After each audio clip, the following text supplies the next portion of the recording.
नरसिंह जय नरसिंह देव, जय प्रहलाद महाराज, प्रहलाद महाराज, प्रहलाद महाराज, जय प्रहलाद महाराज, जय जय प्रभुपाद, प्रभुपाद प्रभुपाद, जय जय प्रभुपाद, जय जय गुरुदेव, गुरुदेव, गुरुदेव, जय जय गुरुदेव। विघ्नहर्ता नरसिंह भगवान की जय। बहुत अच्छा माता जी, बहुत अच्छा बहुत सुंदर माता जी, बहुत सुंदर। नाम अपराध भी बोल दी। भगवान नाम के जप के 10 नाम अपराध। पहला है भगवान नाम के प्रचार करने वाले महान भगवतों की निंदा करना। दूसरा, शिव ब्रह्मा आदि देवताओं के नाम को भगवान नाम के समान अथवा उससे भिन्न समझना। तीसरा, आध्यात्मिक गुरु की अवज्ञा करना या फिर उन्हें साधारण मनुष्य समझना। चौथा, वैदिक शास्त्र अथवा प्रमाणों का खंडन करना। पांचवा, हरे कृष्ण महामंत्र के जप की महिमा को काल्पनिक समझना। छठा, पवित्र भगवान नाम में अर्थवाद का आरोप करना। सातवां, नाम के बल पर पाप करना। आठवां, हरे कृष्ण महामंत्र के जप को वेदों में वर्णित शुभ सकाम कर्मकांड के समान समझना। नवा, असाधारण व्यक्ति को हरिनाम की महिमा का उपदेश देना। 10वां, भगवान नाम जप में पूर्ण विश्वास ना होना और इसकी इतना अगाध महिमा श्रवण करने पर भी विषय आसक्ति बनाए रखना। ध्यान पूर्वक जप न करना ये भी एक अपराध है। खुद को वैष्णव समझने वाले भक्तों को इन 10 नाम अपराधों से सदैव बचना चाहिए ताकि मनुष्य जीवन को परम सिद्धि शीघ्र अति शीघ्र प्राप्त हो। हरे कृष्ण। श्री भक्त पंचम। अति सुंदर माता जी, बहुत। हरे कृष्ण। क्षमा चाहती हूँ। को पंचम प्रणाम। हरे कृष्ण। गुरु जी को पंचम प्रणाम। कृष्ण मोहन प्रभु जी को हरे कृष्ण।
हरे कृष्णा। सभी भक्त को पंचांग।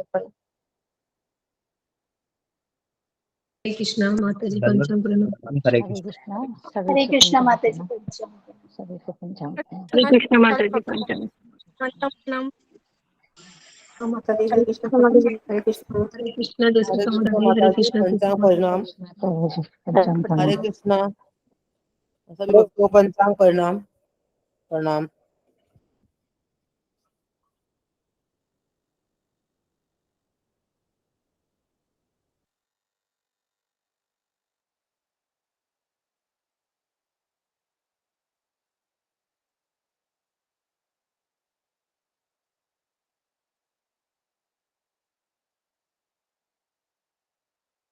सभी भक्तों को दंडवत प्रणाम।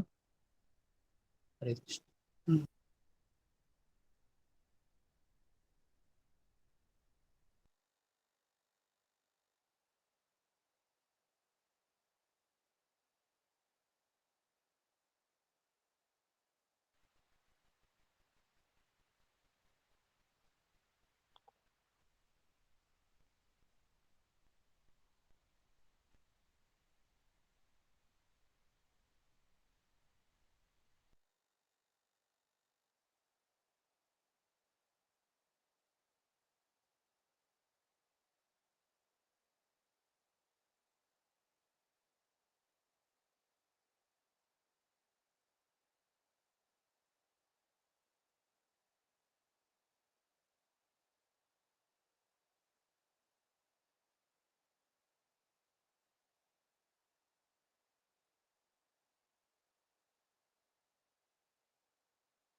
हरे कृष्णा कृष्ण कृष्ण हरे हरे राम राम राम हरे हरे।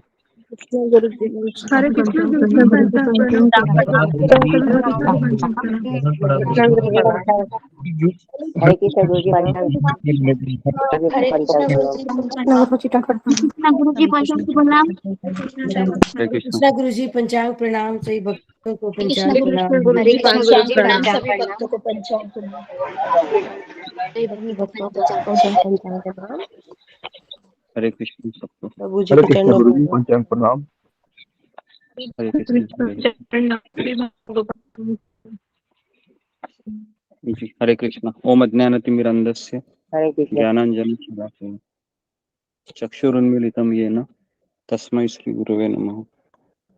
जय श्री कृष्ण चैतन्य प्रभु नित्यानंद श्री अद्वैत गदाधर श्रीवासादि गौर भक्तवृंद। हरे कृष्णा कृष्णा कृष्णा हरे हरे, हरे राम राम राम हरे हरे। हरे कृष्णा। सबका स्वागत है सत्र में। तो आगे बढ़ते हैं। सब लोग अपने कैमरा ऑन कीजिए और जिसका टर्न था आज वो शुरू हो जाए, बताने का प्रयास कीजिए। मेरा है गुरु हाँ बोलो ममता। जी। ये कल आपने 21 श्लोक से स्टार्ट किए थे बताने के लिए।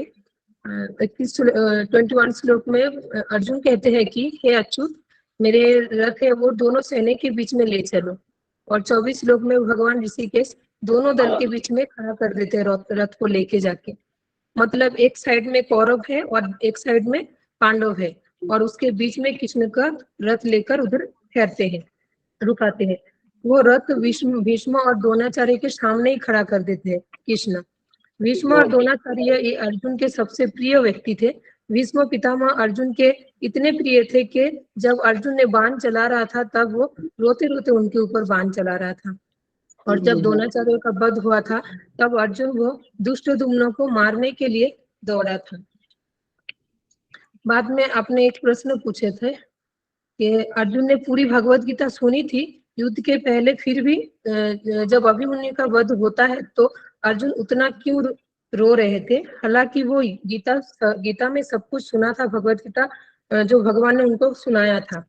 उसका उत्तर अपने बताए थे कि अर्जुन गीता को सुना था, लेकिन अभिमन्यु जब मारा जाता है तब ऐसा नहीं था कि उसके पुत्र के प्रति उनका आसक्ति था। मतलब जिसके साथ हम समय बिताते हैं तो उस समय आंसू आना स्वाभाविक होते हैं, नहीं तो हमारा हृदय पत्थर जैसा हो जाएगा। भक्ति करके हृदय हमारा कोमल होना चाहिए, ना कि पत्थर दिल होना चाहिए। ऐसा नहीं कि मैंने गीता सुनी है और मैं कोई मर गया तो उसमें रोना नहीं चाहिए, ऐसा तो नहीं होना चाहिए। हमें रोना चाहिए लेकिन ज्यादा समय तक नहीं रोना चाहिए। वैसा ही अर्जुन ने ऐसा नहीं किया कि अपने पुत्र के शोक में रोते रहे। और ऐसा नहीं कि उन्होंने दूसरे दिन फिर युद्ध के लिए तैयार हो गए थे। बाद में जैसे अर्जुन अपने प्रिय भीष्म पितामह को देखते हैं, द्रोणाचार्य को देखते हैं, यहाँ पर अर्जुन का मन भ्रमित होते हैं, मतलब भ्रमित किया जाता है, क्योंकि अर्जुन ये भगवान के शुद्ध भक्त थे, शुद्ध भक्त है और शुद्ध भक्त रहेगा, आपने ऐसा बताया था। यहाँ पर एक सवाल आ सकता है कि अर्जुन को भ्रमित क्यों किए गए हैं। तो इसके पीछे ये कारण है कि भगवान हमको भगवत गीता देना चाहते थे, इसकी वजह से उनको भ्रमित किया गया है। भगवान कोई चीज करते हैं तो भगवान हमेशा अपने भक्त को चुनते हैं। अगर भगवान को लड़ाई करनी है तो भगवान भक्त को ही चुनते हैं। भगवान हमें अगर कोई भी मैसेज देना चाहते हैं तो भगवान भक्तों को ही चुनते हैं वो मैसेज देने के लिए। भगवान ऐसा नहीं कि भगवान के भक्त कभी भ्रमित नहीं होते हैं, भगवान का भक्त भी भ्रमित होते हैं। जैसे नारद मुनि एक बार भ्रमित होते हैं, शिव जी भी भ्रमित हुए थे, ब्रह्मा जी भी भ्रमित होते हैं। और जो हम भ्रमित होते हैं तो इसमें फर्क है कि हम भगवान की माया देवी से भ्रमित होते हैं, 3 गुने के कारण होते हैं हम भ्रमित। और ये जो बड़े बड़े भगवान के भक्त होते हैं जो वो भ्रमित होते हैं, लेकिन उसके पीछे भगवान का ही हाथ होते हैं, क्योंकि भगवान उनको अपने इच्छा से भ्रमित करते हैं। इसलिए दो प्रकार के माया होते हैं, आपने बताया था। योग माया मतलब राधा रानी और महामाया मतलब दुर्गा देवी। उदाहरण जैसे यशोदा मैया है, वो कृष्ण को क्या मानते हैं? पुत्र मानते थे, लेकिन कृष्ण यह स्वयं भगवान है। ऐसा नहीं कि यशोदा मैया कृष्ण को दिया लगाते थे, अगरबत्ती लगाते थे, ऐसा कुछ भी नहीं वो करते थे, क्योंकि वो योग माया के अधीन है। इसके लिए वो सोच रहे कि कृष्ण मेरे पुत्र है। अर्जुन दोनों को देखने से ही उसका मन भ्रमित होते हैं।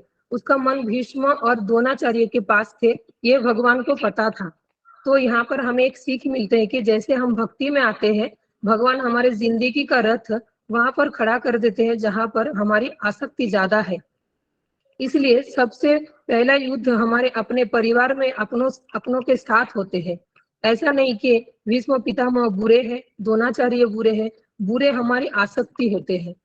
हम सिर्फ मेरे मेरे करते रहते हैं, हम लोग मेरे पुत्र मेरे पति, लेकिन वो हम सोचते नहीं कि वो सब हमारे कोई भी नहीं है, वो पुत्र भगवान का ही है।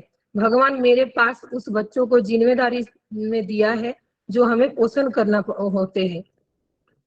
जितना हम मेरा मेरा करेंगे, जितना हम मेरा मेरा करेंगे, उसके उसके थोड़ा थोड़ा खरोच भी आते हैं, तो हमारे दिल उसके ऊपर लग जाते, टूट जाते वो दिल जिसको हम ज्यादा लगाव रखते हैं, क्योंकि हम बोलते हैं कि ये मेरा पुत्र है।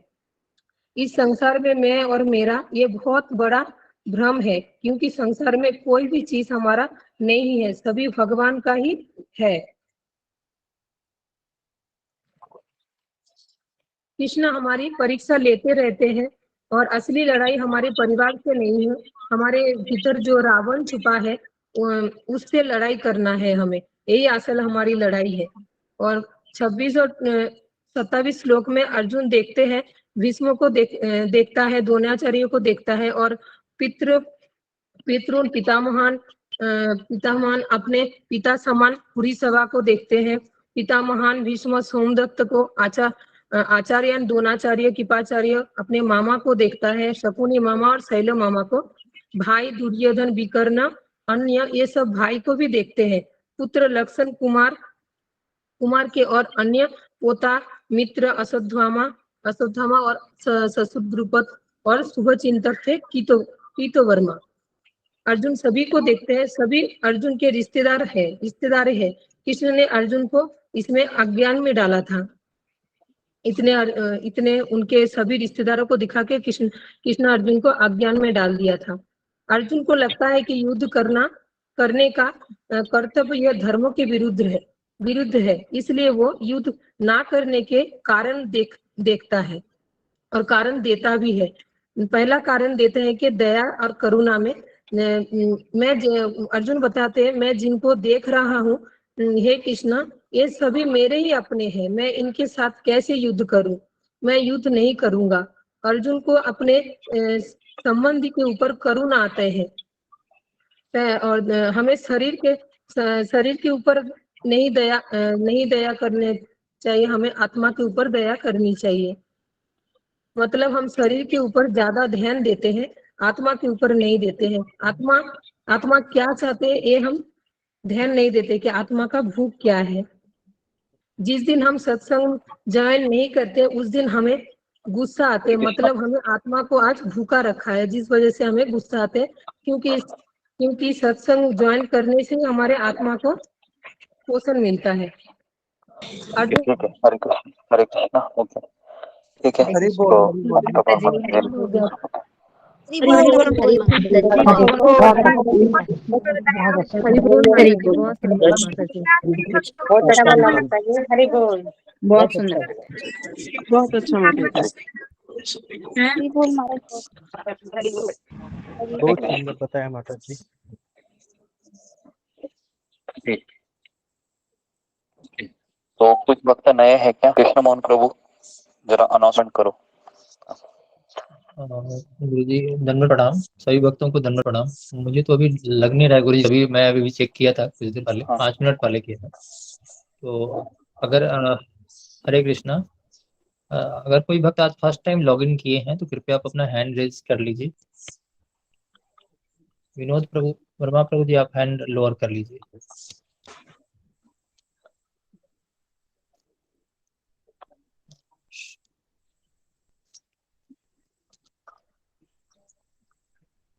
कृष्णा तिवारी प्रभु जी, आप भी पुराने वक्त हो गए हैं अभी। अब आप अपना हैंड लोअर कर लीजिए प्लीज।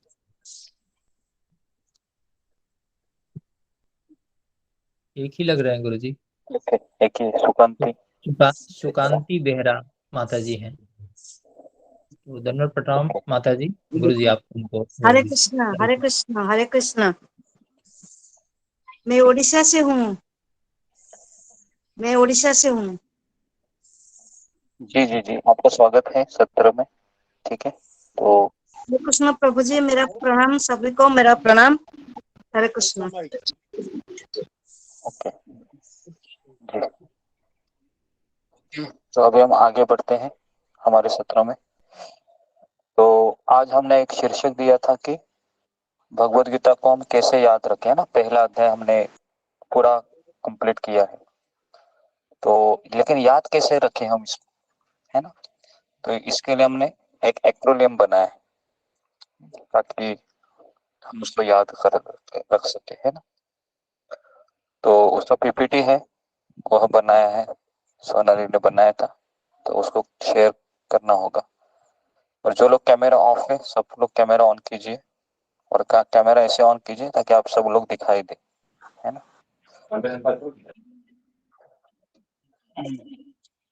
जी, पीपीटी कोई शेयर कर रहा है क्या? किसी को भेजा है? ओके।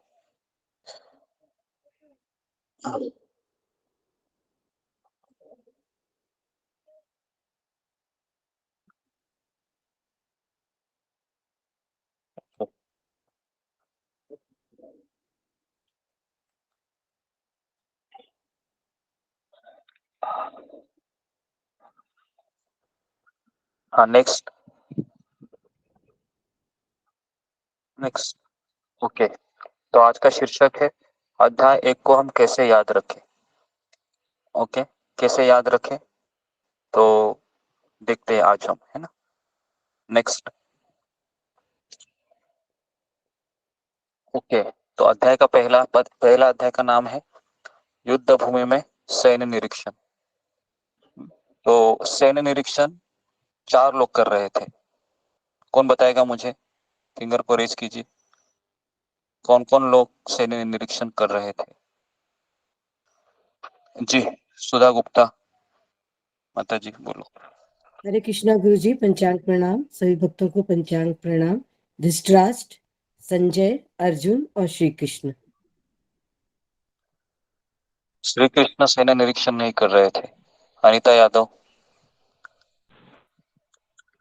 अर्जुन, अर्जुन गुरु जी। नाम धृतराष्ट्र, संजय, दुर्योधन और अर्जुन। हाँ, तो 4 लोग सैन्य निरीक्षण कर रहे थे, है ना। पहले धृतराष्ट्र करता है, दुर्योधन, संजय और अर्जुन। ओके, तो इतना तो हमको याद रखना चाहिए कि पहले अध्याय में 4 लोग सैन्य निरीक्षण करते हैं। ठीक है, तो अभी हम आगे बढ़ते हैं। नेक्स्ट। ओके, तो ये जो तस्वीर है जो आपको हम दिखाई दे रहे हैं, तो बेसिकली हर एक जीव है वह सुख की तलाश में है ना। हर एक व्यक्ति संसार में सुख चाहता है ना। और सुख प्राप्त करने का, है ना, अलग अलग तरीके होते हैं। नेक्स्ट।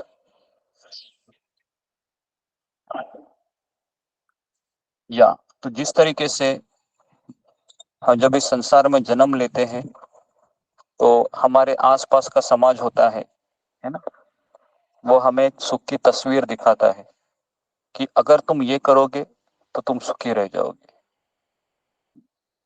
और इसलिए हम बचपन से ही, जब से हम माँ के गर्भ से आए हैं, तो अलग अलग तरीके के हम साधन ढूंढते रहते हैं जिससे हम संतुष्ट हो सके, है ना। और हमारे आसपास का वातावरण, खास करके सोशल मीडिया है और अखबार है, या फिर फिल्म इंडस्ट्री है, या फिर टेलीविजन में जो विज्ञापन होते हैं, ये हमें बार बार बताती है कि ये करने से तुम सुखी हो जाओगे।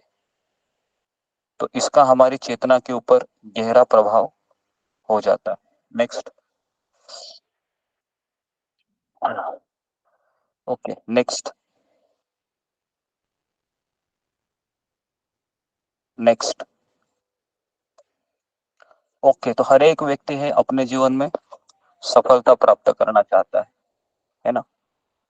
और लेकिन उस सफलता का मापदंड होता है वह अलग होता है। इस संसार में लोग सफलता किसे मानते हैं कि अच्छी पत्नी हो, या अच्छा पति हो, या अच्छा जॉब हो, अच्छा घर हो, अच्छा बैंक बैलेंस हो, है ना, अच्छा पुत्र हो।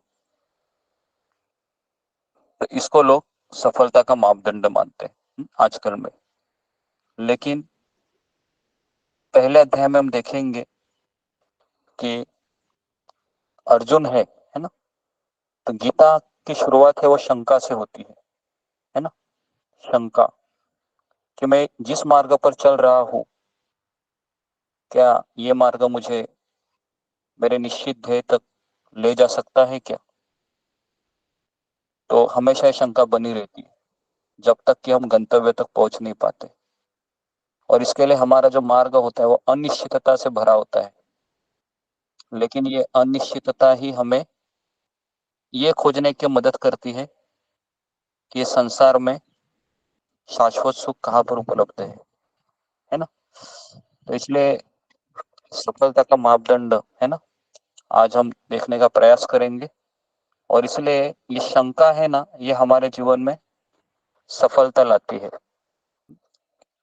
लेकिन ये शंका हमें हमारी जो सफलता है ना, भौतिक सफलता, उसमें जब हम विफल हो जाते हैं तब उस शंका का उदय होता है। Next next next. ओके, तो इस तरीके से हर एक जीव आदर्श जीवन चाहता है, सफल जीवन चाहता है और पूर्ण जीवन चाहता है ना। हर एक जीव देखो आप, ये तीन चीजें उसको चाहिए होती है। वो चाहता है कि मेरा जीवन सफल हो, मेरा जीवन आदर्शमय हो और मेरा जीवन परिपूर्ण हो। लेकिन ये शंका हमेशा बनी रहती है कि जिस मार्ग पर मैं चल रहा हूँ, है ना, ये मार्ग मुझे सफल बना सकता है क्या। तो अर्जुन के मन में भी यही शंका है वह उदित हुई थी, है ना। और कल हमने देखे थे कि अर्जुन के मन में इतनी शंका हो रही थी, क्या मेरा भविष्य में होगा। सबसे बड़ी शंका एक भविष्य की होती है। तो मनुष्य है, ये भूतकाल का शोक करता है और भविष्य की चिंता करता है और वर्तमान में वह मोहित होता है। तो इस तरीके से उसका पूरा जीवन केवल केवल और केवल भ्रम में ही चला जाता है। अक्सर व्यक्ति है भूतकाल में हमेशा जो उसकी बीती यादें हैं, है ना, उसमें शोक करता रहता है, मेरे साथ ये क्यों हुआ।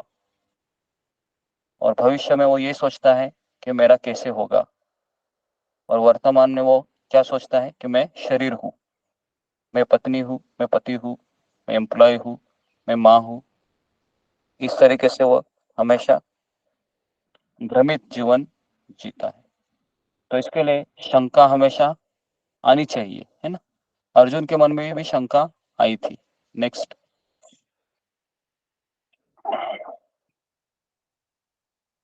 नेक्स्ट। Okay, next. तो क्या जीवन का कोई और गहरा अर्थ भी है। तो ये प्रश्न हमेशा हमको पढ़ना चाहिए, है ना। ये कितने लोगों के मन में ये प्रश्न पड़ा है, क्या मेरे जीवन का कोई और गहरा अर्थ भी है। क्योंकि इतने सालों से मैं वही जीवन जी रहा हूँ, लेकिन मुझे कुछ आनंद नहीं मिल रहा है। तो क्या मेरे जीवन का और कोई गहरा अर्थ भी हो सकता है, या बस इसी तरीके से मेरी माँ भी जी थी, मेरा पिता भी जिया था, है ना, मेरे सारे रिश्तेदार भी ऐसे ही जीते हैं, तो क्या मैं भी ऐसे ही जीऊं। तो बहुत कितने लोगों के मन में हमेशा सवाल रहता है कि मुझे इस तरह से नहीं जीना है, मुझे ऐसा लगता है कि जीवन का कोई और गहरा अर्थ भी होना चाहिए, है ना, जिसकी तलाश में कर रहा हूँ या मैं कर रही हूँ, लेकिन कौन मुझे वो रास्ता दिखाएगा?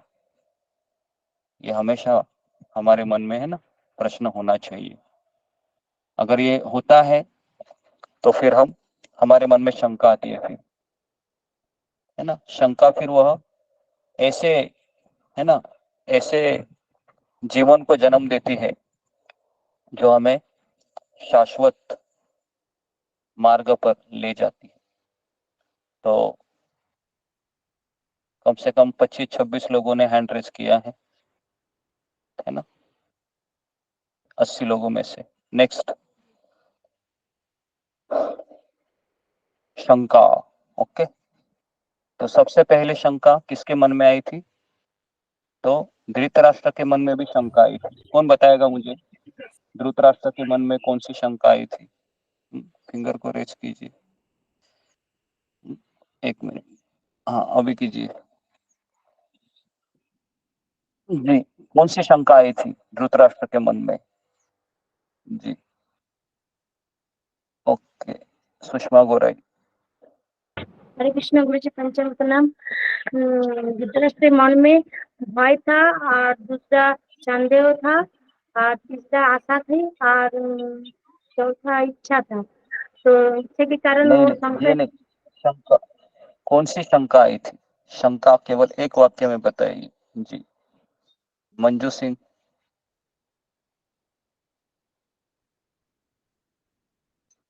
कौन सी शंका? गुरुदेव हाँ, उनके मन में जो शंका ये थी कि कहीं ऐसा ना हो कि जो कुरुक्षेत्र की भूमि है, ये धर्म भूमि है, और उसके प्रभाव में आकर के कहीं जो पांडव हैं वो समझौता ना कर लें, और जो है वो युद्ध से पीछे ना हट जाएं। तो ये शंका पांडव उनके नहीं, मन में थी, कहीं पांडव मेरे नहीं, कौरव कौरव। जो, हाँ, कौरव जो हैं वो युद्ध में हार ना जाए, और ऐसा ना हो कि वो युद्ध से ही पीछे हट जाएं।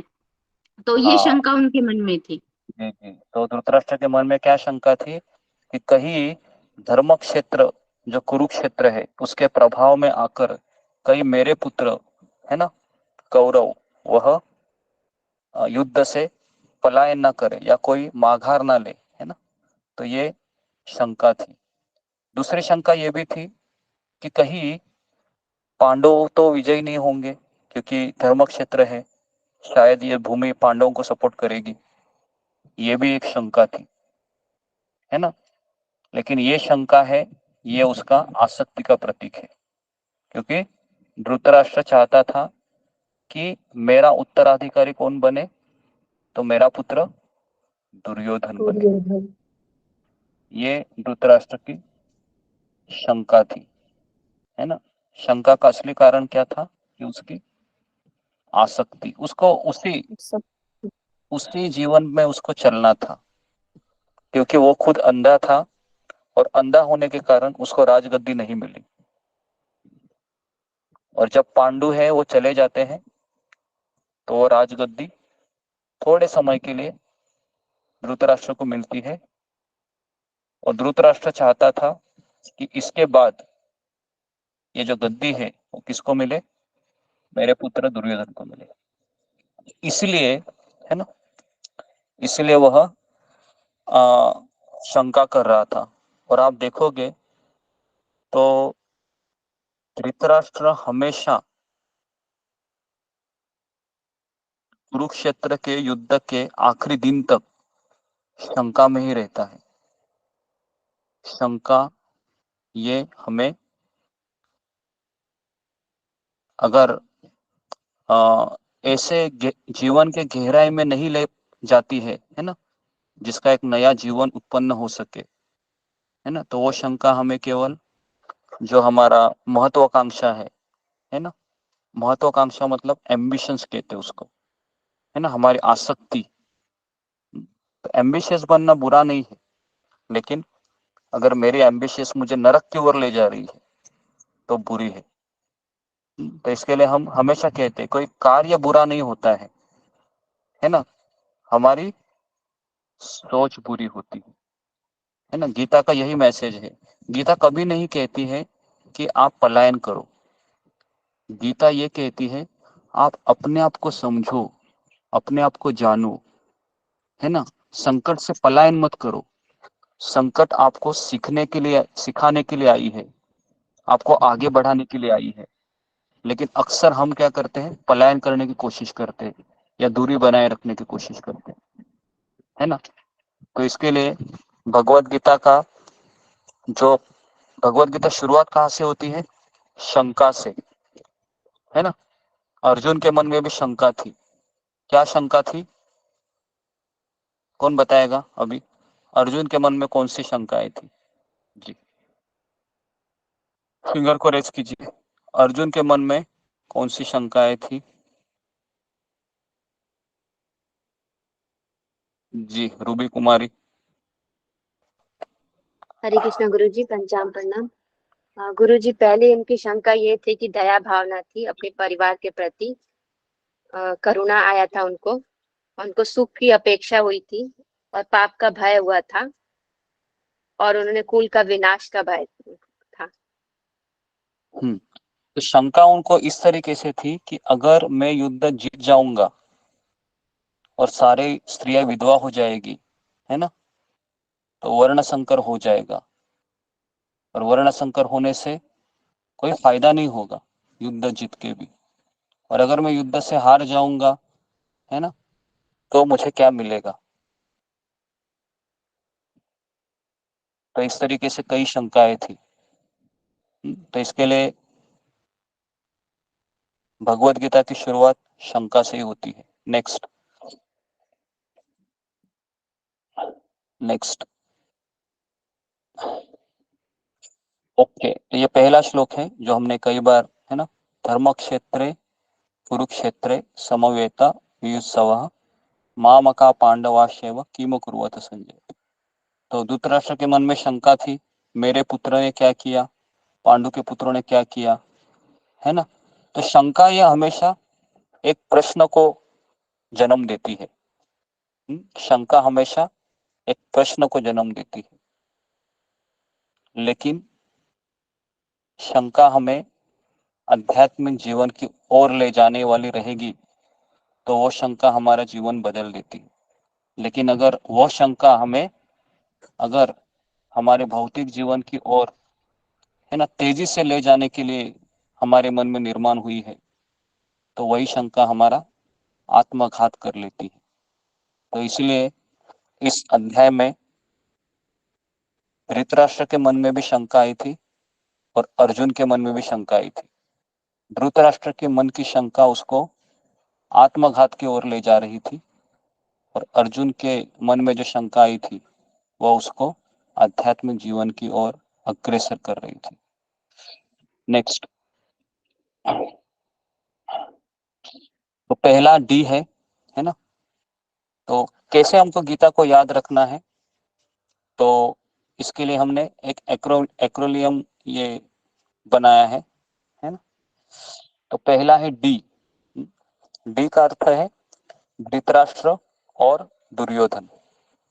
ओके, तो पहला डी क्या है, शंका को इंग्लिश में क्या कहते हैं, डाउट। डाउट। डाउट। हाँ, तो पहला डी का मीनिंग है धृतराष्ट्र और दुर्योधन।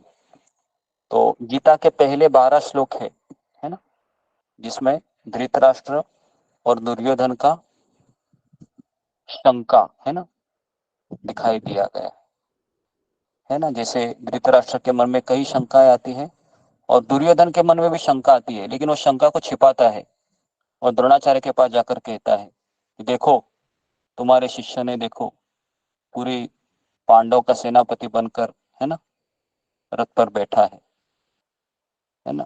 तो उसके मन में कई शंकाएं थी कि मेरा जो मित्र है कर्ण, वो तो युद्ध में नहीं आ रहा है ना। कर्ण ये पूरा फ्लॉप शो था युद्ध में, क्योंकि कर्ण ने प्रतिज्ञा ली थी। कौन सी प्रतिज्ञा ली थी, कौन बताएगा मुझे? हाँ, फिंगर को रेज कीजिए। कर्ण क्यों नहीं युद्ध किए थे? हाँ, फिंगर को रेज कीजिए जी। उषा ठाकुर। कृष्ण गुरु जी पंचम प्रणाम। और कल ये प्रतिज्ञा लिया था कि जब तक भीष्म पितामह जिंदा है मैं कुरुक्षेत्र में नहीं जाऊंगा युद्ध करने। जी, तो इसका कारण भी ये था कि भीष्म पितामह सेनापति थे, और जब भीष्म पितामह हर एक सेनानी का वर्णन कर रहे थे, ये कौन है, महारथी है, ये कौन है, रथी है। तो जब कर्ण की बारी आई तो भीष्म पितामह ने क्या कहा, भीष्म पितामह ने कहा कि कर्ण कौन है, कर्ण अर्धरथी है। इंसल्ट हो गया, सारे लोग सुन रहे थे, कर्ण को बहुत गुस्सा आया। कर्ण ने कहा जब तक ये बुढ़ा जीवित है ना, मैं युद्ध नहीं करूंगा, सीधा ऐसे ही बोल दिया, है ना। अभी भीष्म पितामह ऐसा क्यों बोले, इसके पीछे कारण था। क्या कारण था कि भीष्म पितामह नहीं चाहते थे कि एक भाई दूसरे भाई से युद्ध करे, क्योंकि पितामह जानते थे कि कर्ण कौन है, कुंती का कुंती पुत्र, अर्जुन बड़ा के भाई है, कुंती के पुत्र। कुंती पुत्र है, ज्येष्ठ कुंती पुत्र। तो इसलिए है ना, इसके लिए पितामह ने जो कहा था वो सही था, है ना। इसके लिए धृतराष्ट्र और दुर्योधन, दुर्योधन के मन में शंका आई थी पांडवों की सेना को देखकर, तो इसलिए भयभीत हुआ था, है ना। तो इस तरीके से पहला डी है धृतराष्ट्र और दुर्योधन, पहले 12 श्लोक, ठीक है। नेक्स्ट, उसके बाद ओ, नेक्स्ट गुरुजी एक क्वेश्चन है, सूत पुत्र का अर्थ क्या होता है?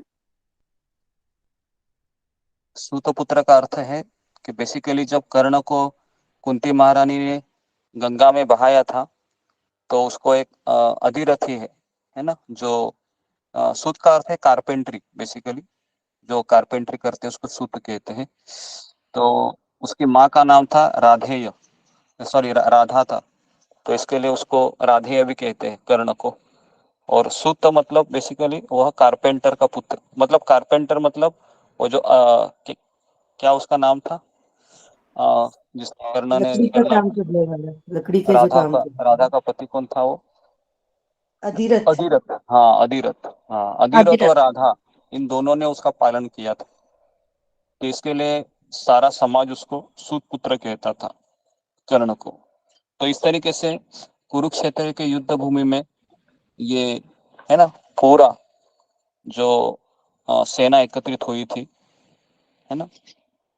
तो और कुरुक्षेत्र में सेना इसलिए एकत्रित हुई थी ताकि हर एक राजा है वह दूसरे राजा से प्रतिशोध लेना चाह रहा था, क्योंकि जिन्होंने पांडवों का राज्य पांडवों में साइड लिया था, और अगर किसी का दुश्मन अगर पांडवों की सेना में है तो वह कौरवों के पक्ष में मिल जाता था, है ना।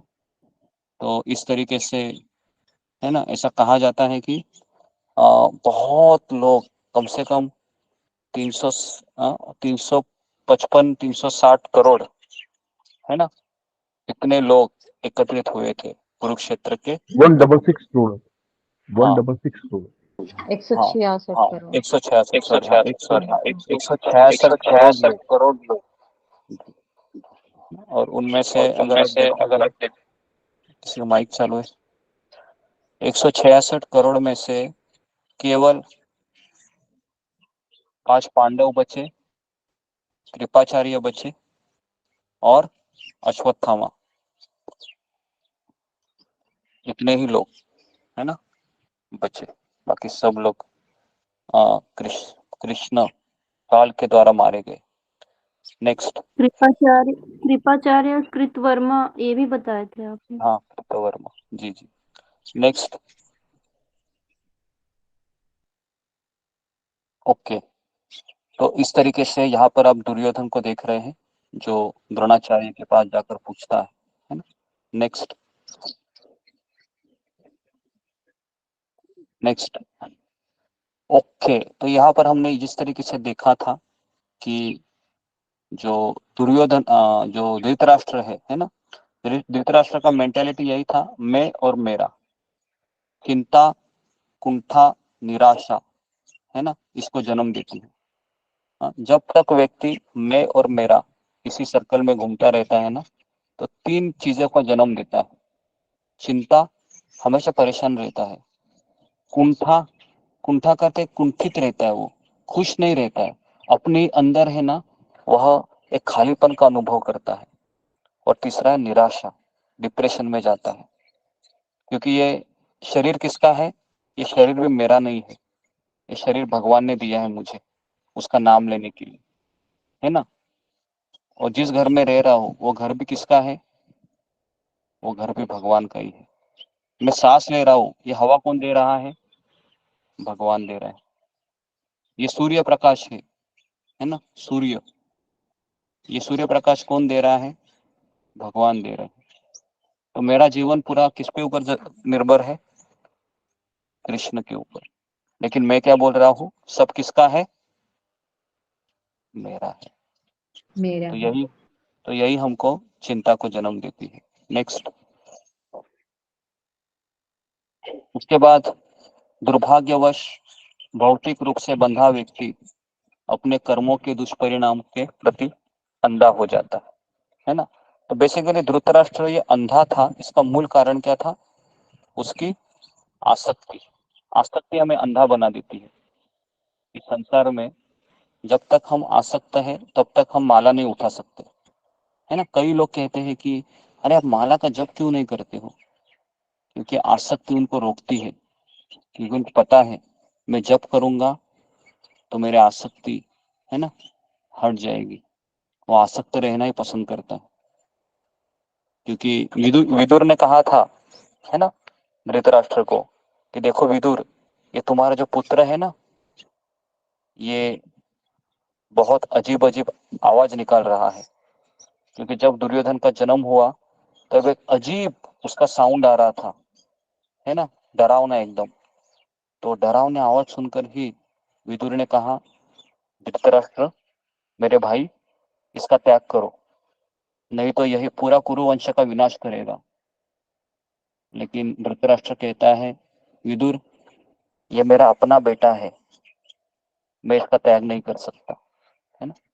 अंधा बना दिया उसको आसक्ति। नेक्स्ट। पवित्रता तथा धर्म का पक्ष लेने वाले सदैव विजयी होते हैं, भले ही सांसारिक दृष्टि से सभी पास उनके विरुद्ध क्यों न पड़ रहे हैं। तो इसके लिए हमारा मन हमेशा पवित्र होना चाहिए। कैसा पवित्र हो सकता है मेरा मन? जप करके, है ना। और धर्म मतलब जब हम गुरु की शरण लेते हैं तो हमें धर्म का पता चलता है, नहीं तो हम इस संसार के तथाकथित धर्म को ही धर्म मान के चलते हैं, है ना। तो पवित्रता तथा धर्म का पक्ष लेने वाले सदैव विजयी रहते हैं।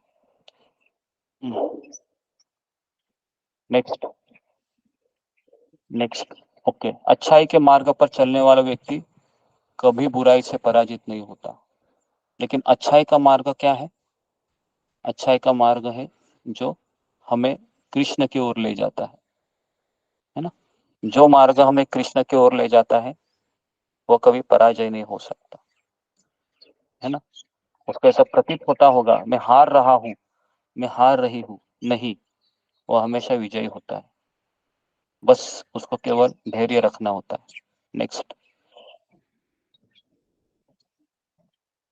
अच्छा, तो बेसिकली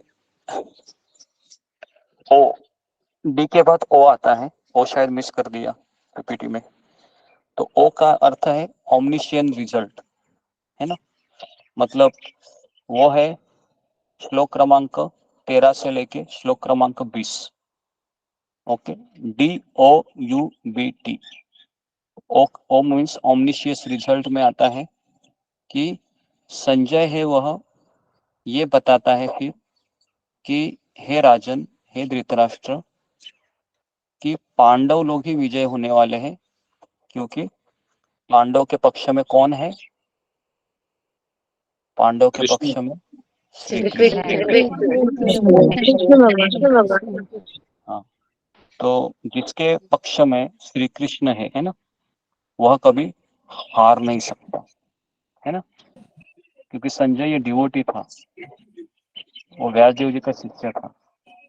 तो संजय को पता था कि जिसके पक्ष में, है ना, भगवान श्री कृष्ण है, वो कभी हार नहीं सकता, है ना। तो इसलिए किसी का माइक चालू है, माइक को बंद कीजिए। तो इस तरीके से जो श्लोक क्रमांक 13 से लेके 20 में संजय कहता है कि अलग अलग योद्धा लोग हैं, वह शंख बजाते हैं, लेकिन उसका परिणाम कुछ नहीं होता है। लेकिन जब पांडव लोग शंख बजाते हैं तो कौरवों के पक्ष में हड़कंप मच जाती है।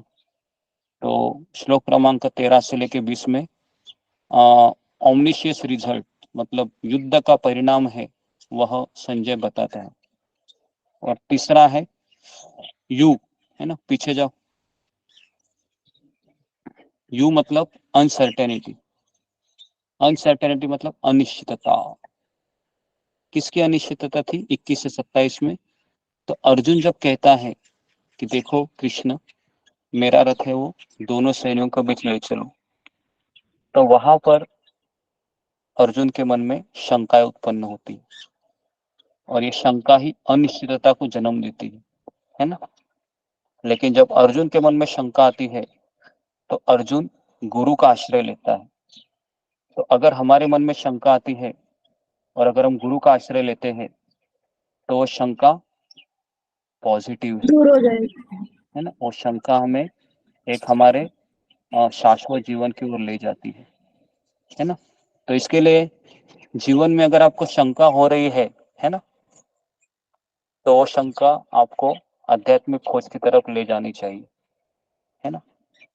और जब हमारी आसक्ति टूट जाती है ना, तब मन बहुत रोता है ना, और रोता हुआ मन सवाल करता है कि कहाँ मुझे सुख मिलेगा, ये शंका होती है।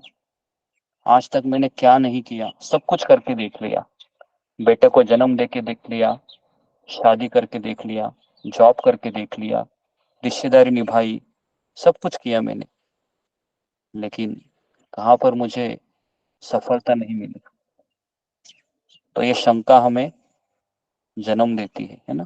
तो इसके लिए अर्जुन के जीवन में भी इसी तरीके से जब वो देखता है कि मेरे आसक्ति में वार हो रहा है, भीष्म पितामह द्रोणाचार्य के ऊपर मुझे बाण चलाने पड़ने वाले हैं, तो उसके मन में शंका हो गई, है ना, अनिश्चितता लगने लगा उसको, है ना। DOU। नेक्स्ट।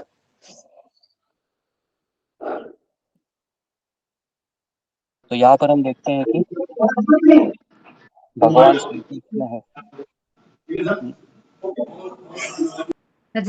भगवान श्री कृष्ण है, वह अर्जुन का रथ हाँक रहे हैं, और अर्जुन के रथ को वह कहाँ ले आते हैं? दोनों सैनियों के बीच लेके आते हैं।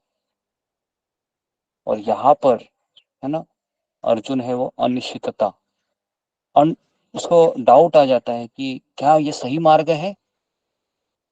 तो ऐसा ही सवाल हमारे मन में आता है जब हम भक्ति को स्वीकार करते हैं ना, तो कई परेशानी आती है, कई अनिश्चितता आती है, और ऐसा मन हमेशा बार बार सवाल करता है, क्या ये सही मार्ग है? इतना क्यों पीड़ा हो रही है मुझे, इतना क्यों मानसिक आघात सहन करना पड़ रहा है, ये क्या हो रहा है मेरे साथ। हालांकि मैं सोच रहा था कि मेरे जीवन में कृष्ण आने से जीवन सफल हो जाता है, लेकिन यहाँ पर मैं देख रहा हूँ कि मुझे अनिश्चितता दिखाई दे रही है ना। लेकिन अगर हम यहाँ पर ही ये जो शंका है ना, ये अर्जुन के मन में शंका हम देखते हैं दूसरे अध्याय में उसको गुरु को मिलाती है ना। तो ये पॉजिटिव पॉइंट रहता है। नेक्स्ट।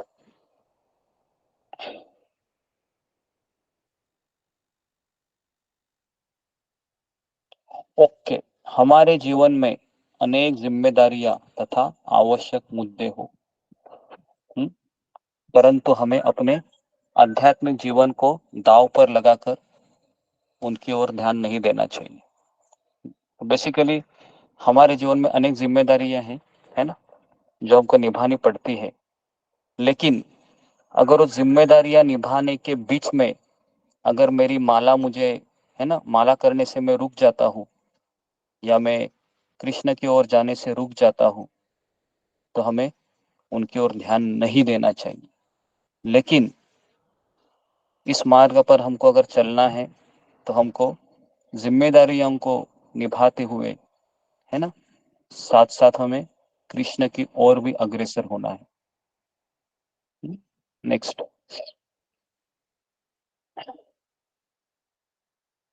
तो जब व्यक्ति को ज्ञान नहीं होता है ना, तो उसको अपनी आध्यात्मिक पहचान नहीं होती है, उसको भगवान के साथ मेरा क्या संबंध है ये पता नहीं होता है, और उसको ये पता नहीं होता है कि ये संसार क्यों मुझे दुख दे रहा है, इस संसार का क्या उद्देश्य है, मैं यहाँ पर क्यों सड़ रहा हूँ, क्यों मुझे दुख दुख मिल रहा है, क्यों मुझे बेचैनी खाई जा रही है, क्यों मैं निराश हो रहा हूँ, है ना।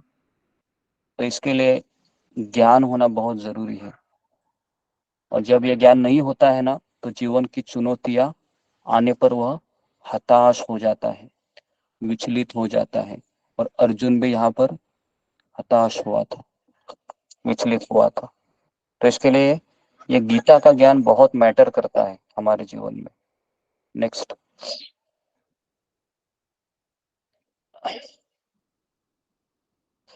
ओके, DOUBT, है ना।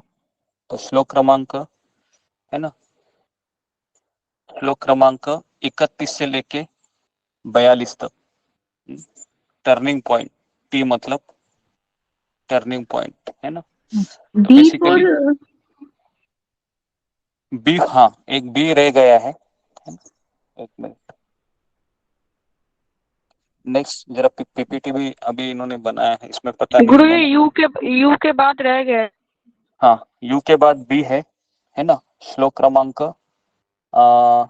28 से लेके, है ना, 30 तक, अनिश्चितता, हाँ 28, 29, 30। हाँ 29-30, यस। ओके, तो अभी मेरा यहाँ पर आपको सवाल है ना, कि आ, आपके जीवन में, है ना, आपके जीवन में कब ये प्रश्न सवाल, है ना, खड़ा हुआ है, और कौन सी वो सिचुएशन थी जो आपको अभी किसी को बताना है ना, कि जब मेरे मन में सवाल आया था कि क्यों क्यों ये जीवन मुझे इस तरीके से निराश किए जा रहा है ना। और आप एक खोज की तलाश में तब थे, लेकिन उत्तर मिल नहीं रहा था, और उस उत्तर की खोज में, है ना, रहते रहते रहते रहते समय भी बीता जा, और मेरी मानसिक स्थिति भी कमजोर हो रही थी। तो कोई इसका जिक्र कर सकता है यहाँ पर? कोई है ऐसा जिसके जीवन में ऐसा हुआ था? हाँ, फिंगर को रेज कीजिए। हाँ, आपको बताना है। ओके ओके, सुधा, सुमिता, सिन्हा, तुम हो। हरे कृष्णा गुरु जी, सही भक्तों के चरणों का पंचांग करना। गुरु जी, ऐसा हुआ था मेरे साथ भी, जैसे कि 2021 में जब कोरोना हुआ था, तो उसके पहले तो लाइफ सब ठीक चल रही थी, लेकिन जब कोरोना हुआ तो स्थिति बहुत एकदम चेंज हो गई अचानक से। और जिस तरीके से आसपास का वातावरण भी देख रहे थे कि हमारी फैमिली में भी काफी, मतलब हम लोग जो है वो जो है दुखद वाला सुने थे कि किसी का जो नहीं रहे, जो लोग परिवार में, तो उसमें हम लोग विचलित हो गए थे। और जब कोरोना ठीक हुआ तब यही सवाल में हम लोगों के मन में भी आया कि मतलब क्या कर सकते हैं, क्योंकि ये चीज ऐसा सत्य है, मतलब कि जो मृत्यु ऐसा सत्य है कि जो विचलित कर देता है, और उसको बहुत करीब से हम लोगों ने देखा था। तो ऐसे ही प्रश्न था, तो उस समय जिन्होंने मेरा कोरोना ठीक किया था, तो वो भी वो क्या करते थे कि ना कि उन्होंने भी ऐसे वो जो सेवा करते थे, लेकिन वो जो है ब्लड ये जो ब्लड, वो जो है सभी लोगों से अनुरोध करते थे ब्लड डोनेट करने के लिए, फ्री ऑफ सर्विस करते थे। और उसके बाद और भी चीज करते थे, कन्या बचाओ आंदोलन, मतलब 3-4 आंदोलन करते में जुड़े हुए थे। लेकिन ये समझ में नहीं आया कि वो काम तो अच्छा कर रहे थे, लेकिन यहाँ पे मेरे को दुविधा ये थी कि वो जो कर रहे हैं, हम लोग तो ऐसा कुछ भी नहीं कर रहे थे कि जिससे कि भगवान हम लोगों का कुछ ऐसा कुछ मतलब मरने के बाद भी कुछ ऐसा करेंगे, मतलब कहाँ जाएंगे पता नहीं चला था। तो वहां पे था, दुविधा हुई। तो उसके बाद 2022 में फिर भगवत गीता का हम लोगों ने सुना था, ये इस्कॉन के जो है आचार्य हैं, तो वहां से हम लोगों को थोड़ा सा डायरेक्शन मिला था। लेकिन जब आपसे जुड़े थे तो बहुत ज्यादा मार्ग हम लोग का क्लियर हो गया कि क्या मतलब कि क्या ये मनुष्य के जीवन का क्या ये है, मतलब इसका क्या इम्पोर्टेंस है और क्या इस पे करना चाहिए हमें, मनुष्य जीवन मिला है तो यहाँ से थोड़ा मार्ग क्लियर हुआ था गुरु जी। तो यही बोलना चाह रही थी मैं गुरु जी। हरे कृष्णा गुरु जी। जी। धन्यवाद धन्यवाद। ओके, धन्यवाद। और किसका ऐसा? जी, ओके जी। उसके बाद ओके, रूबी कुमारी। हरे कृष्णा गुरु जी, पंचांग प्रणाम। गुरु जी, मेरा टर्निंग पॉइंट था जब मैं 12 साल की थी, जब मैं पढ़ाई करती थी। मैं शायद उस समय पढ़ती थी ऐसे कुछ 5th में। इतना मुझे भगवान के बारे में नॉलेज नहीं थी। मैं पूजा करती थी पर डर की वजह से करती थी, ताकि मुझे मार ना पड़ने के, इसलिए पूजा किया करती थी। तो पूजा मैं करती थी, पर मैं जैसे कि दुर्गा जी ऐसे लोगों की पूजा करती थी। मुझे कृष्ण के बारे में उतना नॉलेज नहीं था। तब मैं आती थी तो डर के से, तो अपने चाचा से बहुत डरा करती थी, बहुत पीटते थे मुझे। तो मैं सोचती थी कि उस टाइम पर गॉड से पढ़ाई इतनी जरूरी क्यों है हमें जीवन में, पढ़ना इतना जरूरी क्यों होता है। और मैं भगवान से उसी टाइम पूछा, आप है तो आप कुछ जीवन का लक्ष्य क्या है, पढ़ना है, क्या करना है, कोई मतलब कोई मार्ग है कि नहीं चलने के लिए दुनिया में, कुछ रास्ता गोल नहीं था किसी चीज का ना। और मैं अपनी फैमिली से बहुत दूर थी, तो समझ नहीं आता था। तो मैं प्रेयर्स में कंटिन्यूस में 1 महीना किया था मैंने, और दुर्गा जी सामने बैठ के गया करती थी, घर का आके स्कूल से, और बोला करती थी, आप है तो कुछ तो मार्ग दिखाइए आप मुझे। तो मैं समझ नहीं आता था उस टाइम पर क्या करना था। तो प्रयास करती थी, और मैं बहुत निराश थी अपने लाइफ से। मेरा गोल कुछ नहीं था जीने का। तो और मुझे जाके कम से कम 15 साल बाद मुझे इसका रिजल्ट मिला यहाँ पे आके। तो मैं आज जाके बहुत खुश हूँ अपने जीवन में। हरे कृष्णा गुरु जी। जी जी जी, ओके, धन्यवाद। ओके, तो ओके, तो इस तरीके से कुछ भक्तों ने अपनी राय दे दी यहाँ पर। तो बी का फुल फॉर्म है कि बिविल्डरमेंट। ओके, मतलब वो भ्रमित होना। श्लोक क्रमांक 28 से लेके श्लोक क्रमांक 30 तक। तो अर्जुन भ्रमित होता है क्योंकि वह अज्ञान में होता है ना। तो इसके लिए उसके हृदय में दया जागृत होती है अपने ही रिश्तेदारों को देखकर। ओके, और उसके बाद अपने आध्यात्मिक पहचान गुरु के द्वारा उसको दूसरे अध्याय में प्राप्त होती है। नेक्स्ट, टर्निंग पॉइंट क्या होता है? तो अभी हम टर्निंग पॉइंट देखने जा रहे हैं जो हर एक के जीवन में होता है ना, कि जब वो बेवर्डेड होता है, जब भ्रमित होता है, तो फिर हमारा जीवन है हमें अलग दिशा में ले जाता है। नेक्स्ट,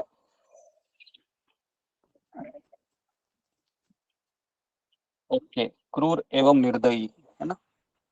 तो इस तरीके से हमें ये जीवन एक क्रूरता लगता है ना। मेरे ऊपर क्रूरता की जा रही है, और ये जीवन इतना क्रूर है कि हमें बिना नोटिस के ले जाना पड़ता है ना।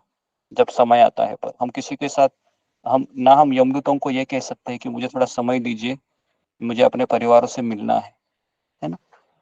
तो ये जीवन हमें एक क्रूर और एक निर्दयी, है ना, हमको दिखाई देता है सबसे पहले। और हम बहुत डर जाते हैं कि ये कैसा जीवन है मेरा जो मैं जी रहा हूँ। नेक्स्ट, सुख विहीन राज्य। तो अर्जुन का ये दूसरा था, है ना, पहला तो ये था कि ये क्रूरता क्यों दिखाई रही है, क्योंकि मेरे रिश्तेदार ही मुझसे अलग होने जा रहे हैं। फिर दूसरा उसके मन में सवाल आया कि मेरा राज्य है, मुझे मिलेगा, लेकिन वो राज्य में कोई सुख नहीं मिलेगा। तो व्यक्ति सुख ढूंढता है, लेकिन असली सुख कहाँ रहता है? तो भगवान के चरण कमलों में रहता है सुख, है ना। जब हम भगवान कृष्ण को प्राप्त करते हैं, है ना, तो कृष्ण हमारे जीवन में गुरु को भेजते हैं, और फिर गुरु की उंगली को हम पकड़ के जब हम चलते हैं, तो फिर हमें गुरु कृष्ण तक लाकर खड़ा कर देते हैं। तो इसके लिए सुख विहीन राज्य मतलब जो घर है ना, हम घर में ही सुख चाहते हैं, लेकिन घर में हमको एक ही सवाल खाया जाता है कि मुझे सुख क्यों नहीं मिल रहा है ना। नेक्स्ट, तीसरा है, अर्जुन कहता है कि घोर कर्मों का सामना करना पड़ेगा मुझे, क्योंकि अगर मैं इन लोगों को मार डालूंगा तो मुझे नरक जाना पड़ेगा। कृष्ण, नरक जाने की मेरी बिल्कुल इच्छा नहीं है, क्या फायदा ऐसे युद्ध करने से, तो मुझे युद्ध नहीं करना है। नेक्स्ट, और चौथा है कि पारिवारिक और सामाजिक ढांचा का बिखारना, है ना। तो बेसिकली अर्जुन ये चाह नहीं रहा था कि अनेक स्त्रियां विधवा हो और वर्ण संकर हो और सारा समाज है वह गलत दिशा की ओर अग्रसर हो। तो इसके लिए अर्जुन के मन में ये शंकाएं तभी उत्पन्न होती है जब कृष्ण उसे आसक्ति के ऊपर वार करते हैं, है ना। तो इसके लिए ये जो पहला अध्याय है ना, डाउट, तो डाउट का संक्षिप्त में अगर फुल फॉर्म क्या है, तो मैं आपको एक स्क्रीन शेयर करके पूरा, हाँ ये देखिए, तो इसको आप स्क्रीनशॉट लीजिए। तो डी मतलब धृतराष्ट्र दुर्योधन, श्लोक क्रमांक 1 से 12। ओ मतलब ऑमनिशियस रिजल्ट, अशुभ लक्षण, है ना। वह श्लोक क्रमांक 13 से लेके 20 तक। और अनसर्टेनिटी, यू स्टैंड फॉर अनिश्चितता, श्लोक क्रमांक 21 से लेके 27। बी मतलब बिविल्डरमेंट, भ्रम, श्लोक क्रमांक 28 से 30। और टी मतलब टर्निंग पॉइंट, नया मोड़, श्लोक क्रमांक 31 से लेके 42 तक। तो इस तरीके से हम ये पहला अध्याय को याद रख सकते हैं, है ना। डाउट, शंका, जो हमें भगवान की ओर ले जाती है। ठीक है, तो मैं यहाँ पर रुकता हूँ। तो किसी के मन में कुछ सवाल रहेगा तो एक सवाल हम ले सकते हैं। ओके जी, किसी के मन में सवाल है तो। गुरुजी थैंक यू इतना डिटेल्स में बताने के लिए। जी जी जी, ओके। तो इसको आप हमेशा और एक बार गुरुजी इसको मेरी आप, तरफ से भी थैंक यू।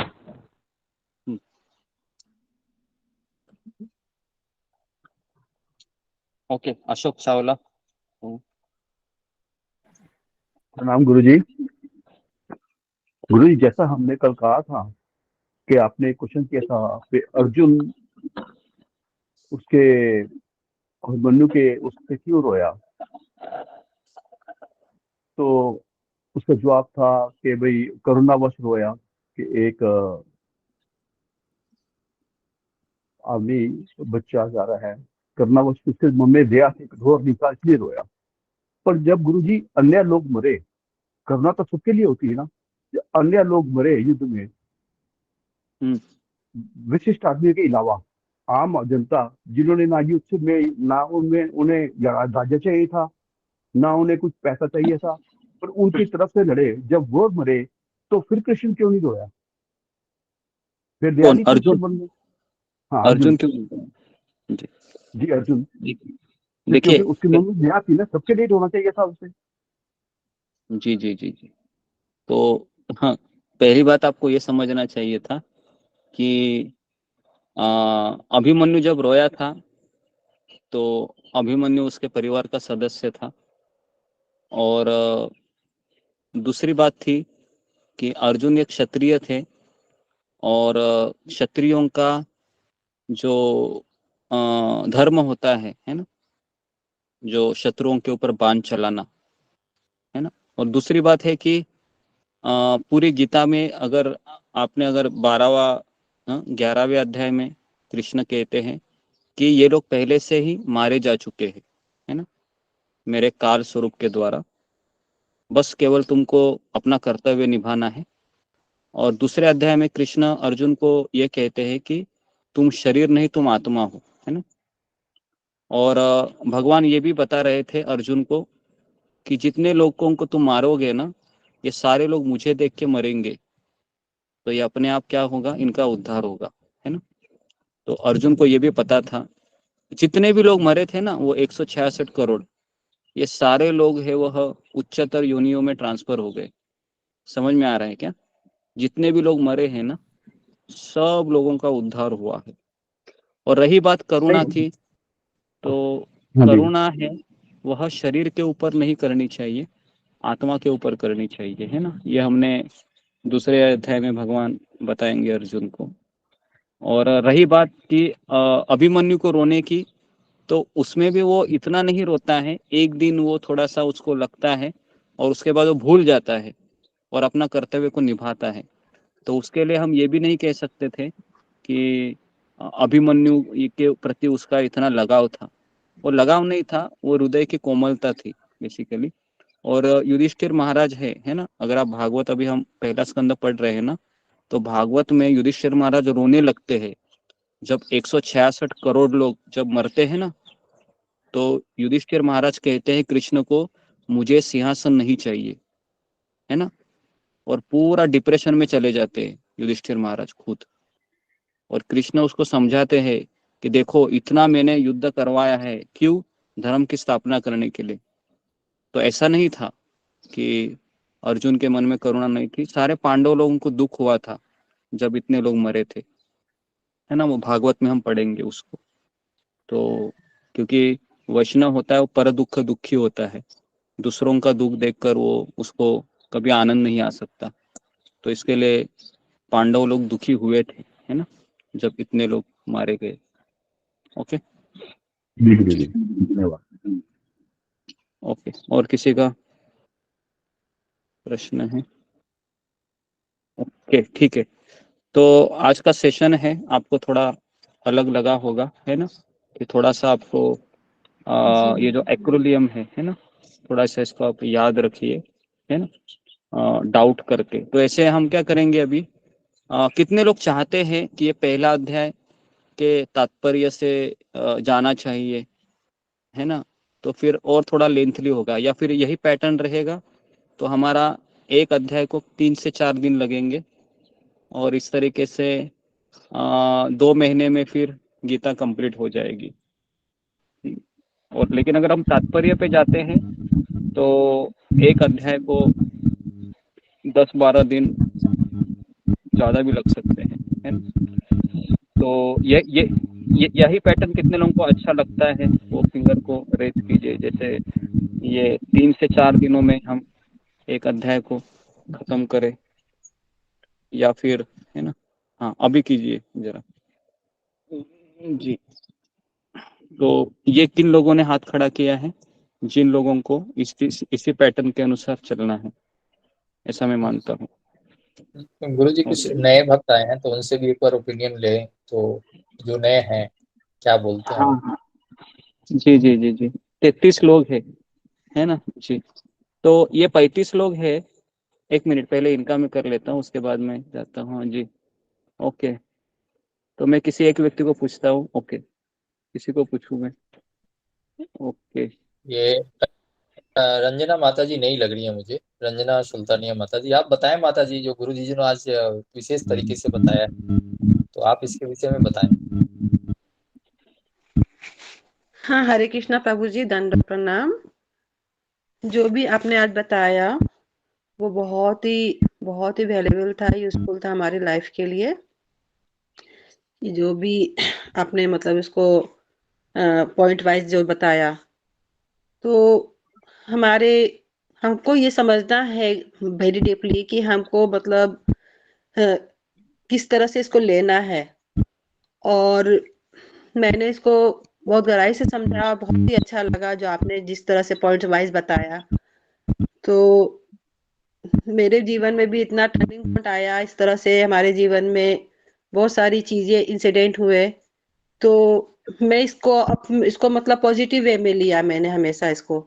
और भगवान कृष्ण की बहुत कृपा थी कि हमें ऐसे गुरु महाराज मिले, ऐसे भक्तों का संग मिला, जिससे मुझको ऐसा बेस्ट चीज मिला, ऐसे हायर टेस्ट मिला, जिसके कारण मुझे बहुत कुछ सीखने को मिला, रियलाइज हुआ, और बहुत मेरा प्रेम बढ़ा भगवान के प्रति, गुरु के प्रति, और बहुत कुछ सीखने को मिला प्रभु जी। और आज आपका क्लास जो ज्वाइन कर रहे हैं 3 दिनों से, तो इतना ज्यादा अच्छा लग रहा है, जैसे लग रहा है कि मुझे क्या मिल गया है। मतलब इतनी कृपा हुई है भगवान की कि मैं यहाँ कनाडा आई भी हूँ, और संजोग से मुझे मंजूपाल माता जी के थ्रू मतलब ये क्लास ज्वाइन करने का मौका मिला। तो ऐसा लग रहा है कि क्या कुछ मुझे मिल गया है। बहुत ही आनंद आ रहा है, बहुत ही अच्छा लग रहा है। हरि बोल। हरे कृष्ण, धन्यवाद। हरि बोल माता जी। जी, हरे बोल। हरि बोल। हरि बोल माता जी, हरि बोल। हरे बोल।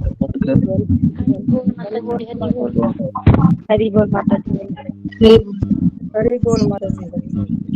Thank you so much. तो ओके, तो जी धन्यवाद रंजना माता जी। तो हम इसी पैटर्न को रखते हैं। तो हम क्या करेंगे अभी, दूसरा अध्याय हम लेते हैं, और अगर आप तात्पर्य चाहते हैं तो फिर हम तात्पर्य के लिए मैंने पूरी गीता है वो 2 बार मैंने पढ़ाई है, तो उसके अब तात्पर्य है वह रिकॉर्डिंग हम सुन सकते हैं। और बेसिकली हम दूसरा अध्याय अभी हम कल शुरू करते हैं कि किस तरीके से अर्जुन है वह कृष्ण को गुरु के रूप में स्वीकार करते हैं।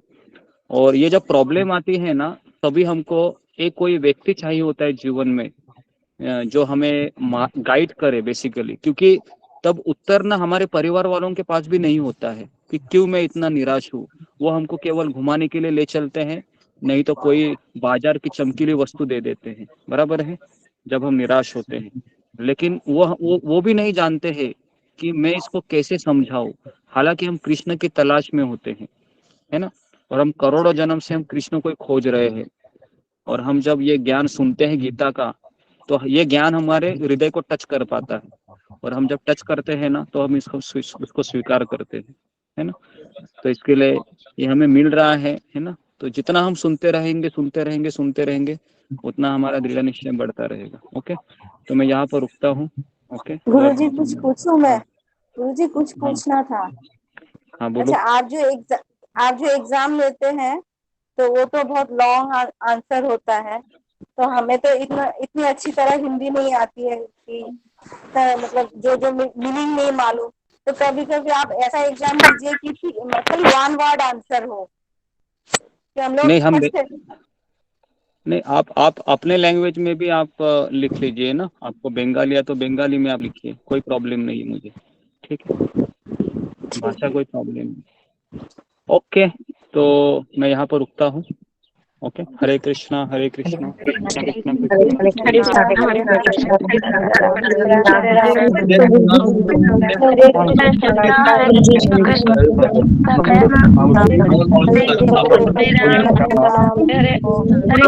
गुरुजी पंचांग